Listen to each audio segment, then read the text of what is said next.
macaanka kiciya. Caanaha dufanka leh. Joogtaynta cabidda caanaha aan dufanka laga saarin ama laga sameeyay burcadka iyo jalaatada waxay sare u qaadaan macaanka. Cabitaanka soodooyinka. Cabitaanka aashitada waxay halis ku yihiin caafimaadka qofka.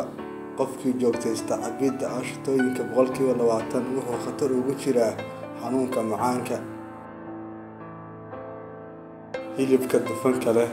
Dhammaan hilibka baruurta iyo dufanka wuxuu sare u qaadaa macaanka, wuxuuna u daran yahay xididada wadnaha iyo halbowlayaasha.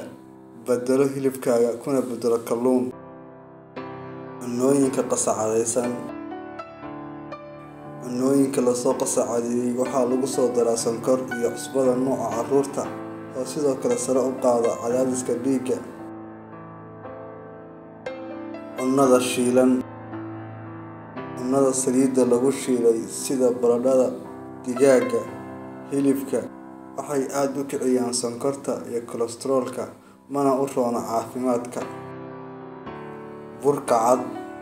Wixii laga sameeyay burcadka sida baastada, bariis, canjeero iyo rooti ku bedelo burka madow ee miraha isu dhan sida qamadiga, galleyda, masagada ama digirta. Macmacaanka.